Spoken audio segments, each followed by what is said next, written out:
guys, and welcome back again. Here I'm trying to find where... Oh, here it is. My bedtime stories for you. Instead for girls. Boys can hear this too. If you want to. But if not, I don't know, man. And so today we're going to read a story. Let me see. I remember I marked it. Oh, here it is. For Nightingale and the North Wind. Okay, so now here, let's see. One windy evening, a little nightingale was singing her sweet, beautiful melody in a big horse chestnut tree in the village green. The north wind, the coldest and iciest of four winds, blew so hard it whistled through the leaves and shook branches of a tree. The poor nightingale nearly fell off her branch and had to stop singing. "North wind," she cried, "please stop all that blowing and whistling. I'm trying to sing." The north wind heard the nightingale. "Why should I? I am the mightiest winds stop blowing on you, little bird?" he asked. The answer to that question is a very simple one, said the nightingale. You should stop blowing because my song is more powerful than your mighty breath. Wait, what? How? The north wind thought that was the most amusing. "Is that so?" he said. "In that case, would you care to make a bet?" "Certainly," said the nightingale. "What are your terms?"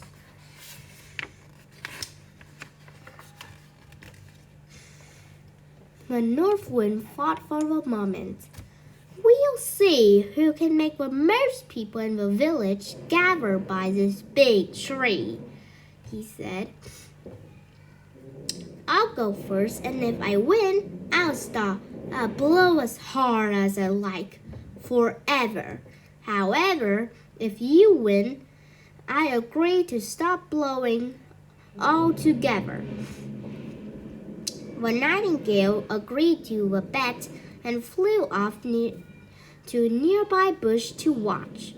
At first, the north wind tried blowing the villagers who were out walking. However, even though he managed to blow a few of them towards the tree, most of the villagers are already inside, eating their dinner or getting ready for bed. As soon as the north wind turned to blow one villager, another one would seize their chance and run back inside. The north wind blustered and grumbled, and he had another idea. He blew at the tree as hard as he could. Branches and their big, long leaves swayed in the wind. The north wind blew even harder, until the weather vane on top of the church whirled like a spinning top. Oh God, that was hard. The people of the village peeped out of their windows and wondered what was happening. "It's strange weather for this time of year," they said, as they watched the wind blow through the village. The north wind blew so hard that a great branch of a horse chestnut tree broke in a giant crack. Oh my God. It fell down onto the ground in a shower of leaves. "Now everyone in the village will come out to see," said the north wind. Some of the villagers rushed out to look at the broken branch, scratching their heads and complaining to each other about the awful weather. Half of the village must be out here. When North Wind said the North Wind to the Nightingale, I'd like to see you do better. The Nightingale just nodded. Wait until tomorrow night, she cheeped cheerfully. By the next evening, the villagers had cleared away the branch, fixed the thatch back onto the roof, and everything was back to normal. The Nightingale chose a much lower branch than usual and began to sing her wonderful song. Wish you hope it was great. At first, the villager green was empty. The North Wind, who was looking on, laughed. You see, Nightingale, he hissed, all your singing can't match my mighty breath. The Nightingale ignored him and just carried on her singing her sweet, beautiful song. Nearby, a girl was going home with her mothers. Listen, said the girl, what a beautiful sound. Soon, the mother began listening to the Nightingale song too. A man came and joined them. What are you doing? He asked. When the man heard the Nightingale singing, and he stopped to listen as well. Soon, more people began to stop to hear the Nightingale song, and the people in the houses wondered why their neighbors are gathering around the horse chestnut tree and came to look. Ooh! The Nightingale sang as loud, as beautifully as she could. Before long, the whole village had gathered around the horse chestnut tree, wonder and delight. You win, said the North Wind. You may be small, but your song really is more powerful than my mighty breath. After that, the North Wind never blew around the horse chestnut tree again, and the Nightingale sang sweetly to the villagers for many happy years. The end. But wait, it only cost 7 minutes. It can't be that short. My dad said it at least need to be 10 more to 9 minutes. Anyway, so maybe, let me see.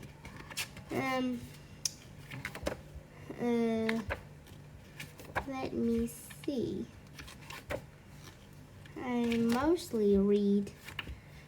I read clearly more than I see. Where is it? Oh, okay. How about the tortoise and the hare? Sounds great, right? Let's go. Wait me for a little. The tortoise and the hare.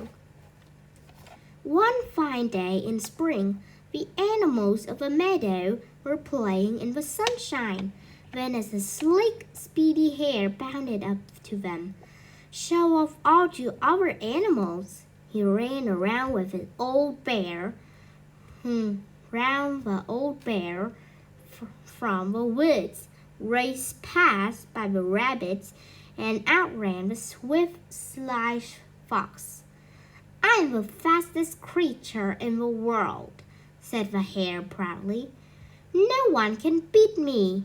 He kicked his heels up and raced around and round so that all the animals could see him. Then he stood on the meadow path and smiled smugly. The hare just thinking about how marvelous he was when a small tortoise spoke behind him. Turning around, the hare saw an old tortoise. His shell was worn with age, and he used a gnarled old twig as a walking stick. Excuse me, said the tortoise. Would you mind moving out of the way? My old legs weren't what they used to be. The hare looked the tortoise up and down. I am the fastest animal in the world, he said. Why should I move out of the way for a slow old tortoise like you? The tortoise thought for a minute. "If you won't move," he croaked, narrowing his dark eyes, "perhaps you'd like to have a race?" The hare laughed so much he nearly fell over. "I will cross the finishing line before you even took your first step," he said. The hare spent so much time showing off to the other animals that he was beginning to feel tired. He tried to bound up the hill, but this time, because the hare had been running all day, it wasn't so easy. The proud hare refused to climb the hill slowly. "I'm the fastest animal in the world," he thought. "I can run straight up this hill." Instead of climbing the hill bit by bit, the hare charged upwards, using the most of his energy. When he finally reached the top, he was exhausted. Just up ahead, the trees that marked the finishing line. "I'm so tired," yawned the hare. He looked down the hill, but the old tortoise was nowhere to be seen. "I'm still so fast far ahead. It can't hurt to take a little nap," he said sleepily. So the hare lay down on the cool grass and fell fast asleep. "Oh no. You should wake up and use all your last energy to run to the finishing line. That's all." Meanwhile, the old tortoise plodded on, never speeding up, but never slowing down either. He just kept going at his own tortoise pace. At the top of the hill, the hare slept for hours and hours. When he woke, the sun was almost setting. "How silly of me," said the hare, yawning and rubbing his eyes. "I got a race to win." The hare looked up towards the tree at the top of the hill and couldn't believe his eyes. The tortoise was about to cross the finishing line. Determined not to be beaten by the old slow tortoise, the hare shot up like a flash towards the tree. It tore through the grass, jumped through the ferns, and tripped and fell headfirst to a thorn bush. The hare rolled out of a thorn bush and scrambled across the tree, only to find that it was too late. The tortoise has won the race. "Wow! Yeah! Hip hip hooray for the old tortoise! Hip hip hooray! Give me a like and subscribe for the tortoise." Okay? The crowd of cheering animals surrounded the tortoise. "Well done," said the badger. "You are the winner of this race and therefore the fastest animal in the world." When the hare heard this, he started with his mouth open. Then he began to laugh. Soon the tortoise was laughing too, and before long all the other animals joined in. "I'm sorry I was too rude to you," said the hare to the tortoise.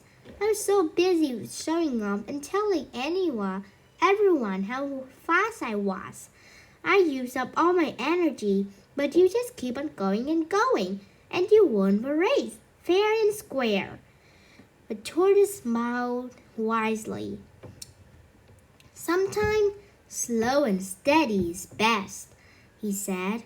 The hare agreed, and from that day on, he became a lot less boastful and proud. Whenever he felt the need to show off, the hare remembered how the tortoise has won the race. As for the tortoise, it took him a long time to plod all the way home, but he smiled every slow step of the way. The end. Okay, so now let's check. How do you like and subscribe? Please, for me viewers, like and subscribe for me. I want just a silver YouTube button. one. Just a silver one, please.